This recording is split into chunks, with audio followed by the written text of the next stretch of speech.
Do you know of people that were killed by the mafia for selling drugs? Yes. How many people? Without naming names. Couple. At least two. Yeah. So they were serious about it. Absolutely. Okay. Absolutely.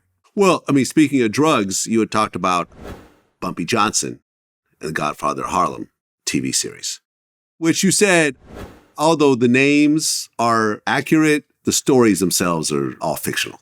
Yes.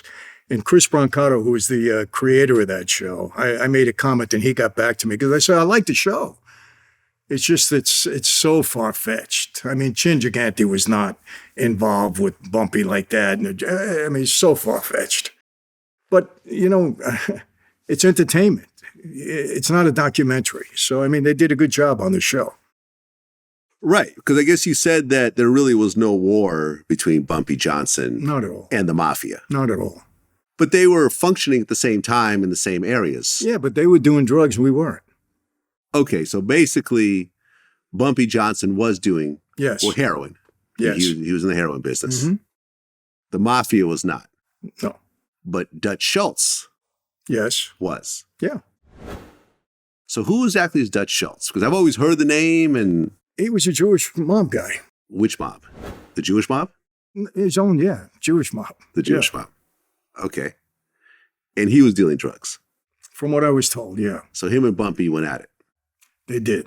And I guess the Dutch actually won that war. Yes. What does that mean exactly? Well, won the war. I mean, he had the biggest drug business there. It was his business. Mm-hmm. Harlem was his for a while. Aha.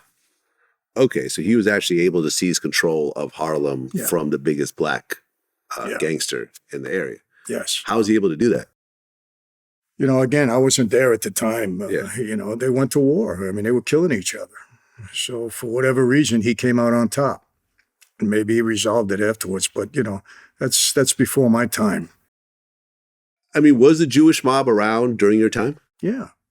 So who was the head of the... When you say Jewish mob, they were associated with us. Okay. I mean, look, you had Murder Incorporated.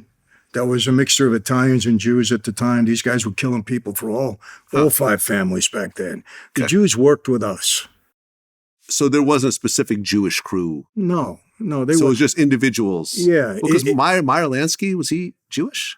Absolutely. No. Yeah, right, yeah. Meyer Lansky, Lucky Luciano, and Benny Siegel, Bugsy Siegel, they all grew up together. Oh, they were all Jews? Very close. Ah, okay. Yeah, Luciano was very close. It was Meyer Lansky that negotiated the deal that got Luciano out of prison. Aha. They were very close. They came up together. And Lansky had a big part in creating the commission with Luciano. I mean, he's, and of course Bugsy Siegel. Mm-hmm.